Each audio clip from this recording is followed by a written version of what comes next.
Hello दोस्तों, आप सभी का स्वागत है इस चैनल पे। आज हम एक पॉडकास्ट लेके आ रहे हैं हमारे सहपाठी या सहकर्मी जो रेलवे में कार्यरत है, और हमने इस सफर का नाम जीवन एक रेल रखा है। आइए इनके बारे में जानते हैं और समझने का प्रयास करते हैं। ये हमारे साथ कार्यरत भी है और कार्य करते हैं। आइए इनसे जानते हैं इनके जीवन के बारे में, इन्होंने स्टडी कहाँ से की है और प्रारंभिक इनका जो शिक्षा है वो कहाँ से हुई है। आइए इन्हीं के मुंह से इनका नाम सुनते हैं और समझने संघर्ष की कहानी कहाँ से कहाँ तक लेके आए और यहाँ तक आए। तो इनका नाम इन्हीं के मुख से पूछते हैं। तो सर, अपना नाम बताइए हमारे दर्शकों को। हमारा नाम है अविनाश कुमार। तो हम रहने वाले हैं उत्तर प्रदेश के गाजीपुर जिले के। हमारी प्रारंभिक शिक्षा एक गांव के सरकारी स्कूल से शुरू हुई। उसके बाद हम 8 तक वही सरकारी स्कूल में अपनी प्राथमिक शिक्षा प्राप्त की। फिर इसके बाद 9वीं की पढ़ाई अपने गांव के थोड़ा सा हटकर क्षेत्रीय नंदगंज में 9, 10, 11, 12 वहाँ पे अपनी प्रारंभिक शिक्षा को थोड़ा हिचकिचा रहे हैं हमारी वीडियोस में, पर कोई बात नहीं, हम आप सभी के समक्ष इनकी जो भी बात है वो रखेंगे, इन्हीं के मुख से सुनते रहेंगे। और सर, आप अगर आपने अपना पुराना बैकग्राउंड बताया, आपने कहाँ से पढ़ाई की, कहाँ से शिक्षा आपने ग्रहण की, आप ये बताइए कि आप किस एज में कंपटीशन की तैयारी करना प्रारंभ किए थे। हालांकि आप यूपी उत्तर प्रदेश के रहने वाले हैं, उत्तर प्रदेश के निवासी हैं, तो आप सर कंपटीशन की तैयारी किस एज से शुरू की थी आपने? तो कंपटीशन की तैयारी करने का तो कोई एज नहीं है।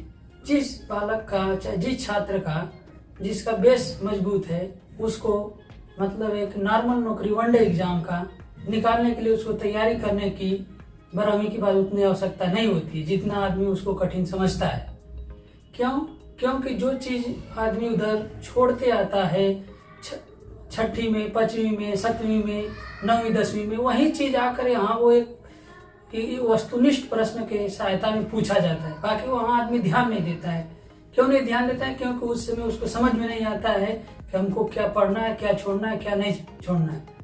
वही चीज हम तो शुरू से ही मतलब एक कंपटीशन को, अच्छा जो बेस है उसको स्टडी करते गए। जब हमको कंपटीशन में एग्जाम देना था तो उस समय हमको मात्र 6 महीना ही तैयारी किए थे। 6 महीने की तैयारी के बाद हम परीक्षा दिए, जैसे में Uttar Pradesh police, railway group D का। फिर उसके बाद उत्तर प्रदेश पुलिस में हमारा चयन हुआ। फिर इसके बाद रेलवे ग्रुप डी का भी एग्जाम निकला। तो यहाँ पे मैं आपको थोड़ा रोकना चाहूंगा सर। तो सर, आपसे एक प्रश्न ये पूछना चाह रहा हूँ, तो आपने जो कंपटीशन की तैयारी घर पे रह के की है या अदर कोचिंग भी की है कंपटीशन वगैरह की? एक कंपटीशन की तैयारी तो हमने कहीं कोचिंग किए हैं, है ना, कहीं मतलब कि बाहर निकले। हम घर पर ही सेल्फ स्टडी किए। जो हमारा बेस था, जैसे क्लास 8, 9, 10 का, जैसे रेलवे में क्या होता है कि साइंस का ज्यादा मार है। साइंस का हमारा मतलब कि 9वीं, 10वीं, 11वीं, 12वीं में ही बहुत अच्छा इसको बनाए थे, जिस वजह से हमको रेलवे के एग्जाम क्वालिफाई करने के लिए उतना मेहनत नहीं करना पड़ा साइंस में। रह गई बात जीएस और रीजनिंग और मैथ, तो मैथ को हम मतलब कि जो उस समय मैथ पूछा जाता था, तो 7वीं, 8वीं का जो रहता है, कार्य समय हो गया, चक्रवृद्धि ब्याज, साधारण ब्याज, वैसे नॉर्मल चीज तो तैयार था। हमको कुछ टॉपिक तैयार करना था जो कि 3-4 महीना में हम तैयार किए।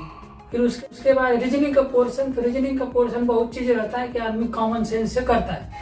आज के एग्जाम में ऐसा हो गया है कि किसी भी कोई भी कितना भी होनहार हो, उसको तैयारी किसी भी गाइडेंस से, चाहे किसी संस्थान से जुड़कर करना ही पड़े।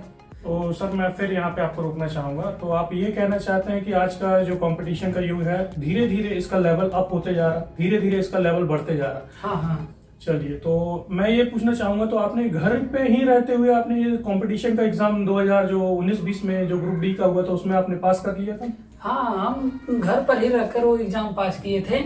तो सर, आपने जो घर पे रह के प्रिपरेशन की है, बहुत ही अच्छी बात है, आपने कहीं कोचिंग नहीं की।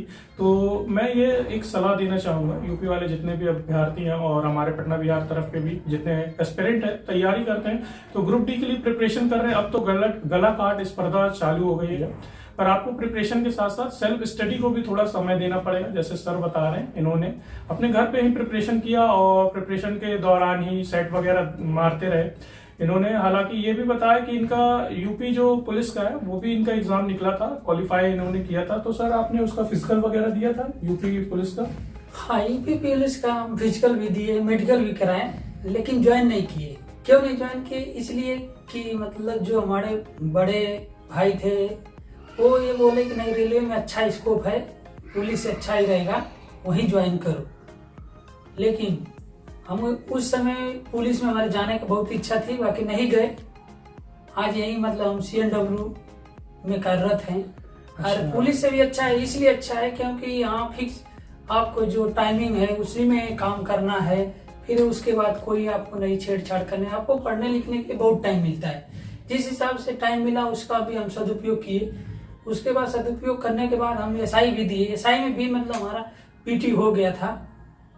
अच्छा, तो सर मैं फिर आपको रोकना चाहूंगा। तो आपने ये बोला कि यूपी पुलिस का जो जॉब है थोड़ा सा क्रिटिकल है, थोड़ा सा हेडिक जॉब है, उसमें समय नहीं मिल पाता आगे की प्रिपरेशन के लिए। हालांकि आपने ये जो डिसीजन लिया है, आपके जो भी सीनियर सिटीजन है जिन्होंने भी आपको गाइडेंस किया, उन्होंने बताया कि रेलवे में एक अच्छा स्कोप है, तो उन एस्पिरेंट के लिए भी एक अच्छा चांस है जो ये चाहते हैं कि आगे की प्रिपरेशन अच्छी हो। क्योंकि समय थोड़ा सा अब जल्दी जल्दी बीतते जा रहा है और हम भी ये चाहते हैं कि जो भी हमारे साथ एस्पिरेंट जुड़ते हैं और धीरे धीरे जुड़ने का प्रयास कर रहे हैं एस्पिरेंट, तो उन तक ये वीडियो जरूर पहुंचाएं और एक उनको मार्गदर्शन दिया जाए। क्योंकि आप दर्शक से मार्गदर्शक की श्रेणी में बनने के लिए लगातार प्रयास करते रहेंगे। जीवन में बहुत कुछ सीखना है और समझना भी है हमें कि कब कहाँ कैसा मोड़ आएगा, तो आपको किस तरीके से टर्न लेना है। तो इन्होंने देखिए यूपी जो SI है उसका भी प्रिपरेशन इन्होंने किया, घर ही रहते हुए किया। इन्होंने PT भी निकाला और आगे भी शायद ये पढ़ रहे हैं। तो सर आप आगे के लिए भी कुछ प्रिपरेशन कर रहे हैं क्या पढ़ाई के लिए? हाँ, अभी तो हमारी पढ़ाई जारी है। हम UPSI के प्रिपरेशन में लगे हैं जी। अब नौकरी हो जाने के बाद किसी भी क्षेत्र में एक ही चीज पे फोकस करने पर सफलताएं अवश्य ही मिलेगी। तो सर आपने जो ड्यूटी आवर्स का टाइम है उसके बीच में आपको समय मिल जाता है क्या? आप प्रिपरेशन कर सकते हैं, पढ़ाई कर लेते हैं? तो ऐसे भी एस्पिरेंट को बताना चाहेंगे कि आप बताइए कि आप कैसे कैसे टाइम को मैनेज करते हैं। आपको अगर 8 घंटे की सर्विस है तो आप उस बीच में क्या क्या टाइम करते हैं और कितना समय मिलता है तो बीच में पढ़ाई कर लेते हैं, वो थोड़ा हमारे एस्पिरेंट्स को बताएंगे। देखिए, टाइमिंग तो बहुत मिलता है। कोई भी ड्यूटी है रेलवे की जो का ग्रुप D लेवल की है, चाहे कोई भी लेवल की CD, तो उसमें हमेशा मतलब कि 8 घंटा का ही तो लीगल रहता है। कभी कभी रनिंग डिपार्ट को मतलब ज्यादा ड्यूटी देना पड़ता है जी। फिर उसके बाद मैकेनिकल में जैसे है CNW हो गया, ट्रैकमैन हो गया, डीजल शीट हो गया, हर एक कर्मचारी को 8 घंटा लिमिटेड काम करना पड़ता है। 8 घंटा में भी काम उसमें 3-4 घंटा ही होता है। उसमें आदमी को खाने का, पीने का, थोड़ा सा चाय पीने का टाइम मिलता है। उसमें जो टाइम मिलता है उसमें भी आप स्टडी कर सकते हैं। आजकल तो आधुनिक युग चल गया है, मोबाइल है सबके पास, PDF सबके पास है, मटेरियल सबके पास है। आप कहीं जहाँ सोते उठते पढ़ सकते हैं, उसमें तो कोई दिक्कत नहीं है कि रूम में पर जाकर पढ़ेंगे। इसलिए आपकी ड्यूटी आवर्स में भी समथिंग 1-8 घंटा, वहाँ भी 8 घंटे के बाद आप पढ़ लेंगे, मतलब वीडियो देख लेंगे, कुछ भी कर लिए। फिर उसके बाद आप आए रूम पे, तो रूम पर अपना जो खाने पीने का मैनेजमेंट है उसमें 1 घंटा 2 घंटा लगता है। 2 घंटे के बाद आपको पूरा पर्याप्त टाइम, मान लीजिए 6 घंटा सोए, 8 से 14 हो जाता है। 2 घंटा अपने दैनिक चर्या में लगा दिए तो अभी 16 हो गया। 16 घंटा मान लीजिए 2 घंटा खेलने वलने में भी लगा दिए तो भी आप नॉर्मल पढ़ने वाले इसमें मेहनती हैं, तो आप 5 से 6 घंटा डेली पढ़ सकते हैं। तो देखिए सर थोड़ा हिचकिचा भी रहे थे थोड़ा इंटरव्यू के साथ, पर मैंने इनको फोर्स किया कि सर आप बैठिए और हमारे साथ इंटरव्यू करिए, ताकि हम अपने एस्पिरेंट जो हमारे साथी हैं, जो हमारे छोटे भाई हैं, जो हमारे से सीनियर हैं, जो प्रिपरेशन कर रहे हैं, हार ना माने। क्योंकि बहुत से ऐसे एस्पिरेंट भी हैं कि जिन्होंने घर पे रह के भी जॉब निकाला है, यूट्यूब की मदद से पढ़ाई की है, नोट्स वगैरह बनाए हैं प्रॉपर, और अभी भी पढ़ाई कर रहे हैं। बहुत से इतने एस्पिरेंट्स हैं जो जॉब के साथ भी पढ़ाई के रेगुलर रखे हुए हैं पढ़ाई को, ताकि अच्छी से अच्छी पोस्ट मिले। और अगर आप पूछना चाहें हम सर आपसे, तो आपने जो कंपटीशन में जो सब्जेक्ट, अगर हम मैथ्स की चर्चा करें, जैसे बहुत से बच्चे बोलते हैं कि मैथ्स हमारा कमजोर है, रीजनिंग वगैरह कमजोर है, तो आपने मैथ्स जो वहां से स्टार्ट किया था, तो आपने कौन कौन से चैप्टर को स्टार्ट किया था? शुरुआत में बताइए कि आप बेसिक से। मैथ का तो सबसे पहले आपको तो जैसे जो भी है कैलकुलेशन मतलब कि गुणा भाग गणित, ये जो है इसको तो हर एक आदमी जैसे छोटे से ही कैलकुलेशन पर ध्यान देता है, गुणा भाग ये चीज सब सीख लेता है। फिर उसके बाद 9वीं 10वीं में भी प्रमेय अपरमेय कुल सब संख्या पद्धति पढ़ाई जाती है। बाकी उसी का विस्तृत रूप सब आकर मतलब यहाँ पर प्रस्तुत किया जाता है कंपटीशन में। इसलिए गणित को सबसे पहले आप उसको गुणा भाग से सीखिए, उसके बाद आप नॉर्मल चैप्टर उठाइए। उठाने के बाद जैसे आप लोग को संख्या पद्धति हो गया, संख्या पद्धति में से आदमी पहले कभी भी गणित को उस हिसाब से पढ़िए कि आप बेस बनाइए जी, कि माना उसको सोचिए, थिंकिंग क्या होता है कि किस प्रकार होगा। ऐसा नहीं कि गणित को आप किसी टीचर के माध्यम से, किसी के माध्यम से पढ़े, उसका ट्रिक देखें। ट्रिक देखने के बाद वो आपको दिमाग में उतने टाइम तक एक जार रहेगा जितना टाइम तक वो टीचर पढ़ाता है। आप उस चीज को बेसिक बनाइए, पहले बेसिक बनाकर उसको थिंकिंग सोच लेंगे कि इसका मतलब क्या होता है, तो आपको सदैव सदैव के लिए वो बराबर बना रहेगा। अच्छा, तो सर आपने जैसे बताया कि लोग अगर कोचिंग भी करते हैं बहुत से लोग, पर अगर हम ये कहना चाहें कि घर पे भी रह के ग्रुप डी, ग्रुप सी और जो भी वेरियस एग्जाम है, वनडे एग्जाम है, तो उसकी प्रिपरेशन कर सकते हैं क्या? आप इसमें हामी भरते हैं कि कोई भी व्यक्ति विशेष घर पे भी रह के कॉम्पिटिशन की तैयारी कर सकता है? हाँ, बेसिक से बेसिकली घर पर बैठ कर वो कर सकता है। तो सर जो आप आज जो आधुनिक युग चल रहा है उसमें तो इतना सोर्सेस वगैरह मिल गए हैं आपको, मोबाइल वगैरह हो गया है और भी पीडीएफ नोट्स वगैरह है प्रोवाइड हो जाते हैं। आजकल तो ऑनलाइन का जमाना है, तो सब कुछ अवेलेबल है नेट पे। आप फ्री सर्विस भी यूज कर सकते हैं। आजकल यूट्यूब वगैरह में बहुत से कॉन्सेप्ट वगैरह है, मैथ्स के चैप्टर वगैरह है, आप चाहें तो पढ़ भी सकते हैं। और यहीं पे अगर हम सर से ये पूछना चाहें कि सर आपका जो फिजिकल हुआ था, तो आपका फिजिकल कैसा रहा? आपने कहाँ पे फिजिकल दिया और आपने फिजिकल के लिए कैसा संघर्ष किया था? उसके लिए क्या आपने कुछ दिनों पहले दौड़ना चालू किया था या वेट लिफ्टिंग, जो हम बोले वेट लेके आपको चलना रहता था? फिजिकल तो उतना कठिन नहीं होता है, जो शारीरिक श्रम कर रहा है फिजिकल उतना कठिन नहीं होता है। फिजिकल में ही होता है कि आपको मतलब कि 15 से 20 दिन, 1 महीना तक प्रैक्टिस करना पड़ेगा। क्यों करना पड़ेगा? क्योंकि आपको 100% नौकरी लेना है, तो इसलिए उसके लिए आपको फिजिकल के लिए 1 महीना 2 महीना प्रिपरेशन करना पड़ेगा। जो वेट लिफ्टिंग वाला हो गया, मतलब भार उठाने के लिए, तो उसके लिए भी आपको 1 महीना 15 दिन जैसे क्षमता है उस हिसाब से आपको करना पड़ेगा। क्यों? क्योंकि इतना मेहनत करके जब हम एग्जाम क्वालिफाई कर लेते हैं तो उसके बाद थोड़ी सी चूक की वजह से हम अपना क्वालिफाई नहीं कर पाते। थोड़ी सी चूक की वजह से मतलब अपना पीटी चाहे दौड़ो चाहे इसमें जब चूक जाते हैं तो बहुत अपने आप को कष्टदायक फील होता है। फिर उसके बाद सरकार की वही नीतियां है कि हमको बार बार मौका देने के बाद 5 साल 6 साल इंतजार करना पड़ता है। इसलिए कभी भी अपने आप को चूकने का मौका न दें।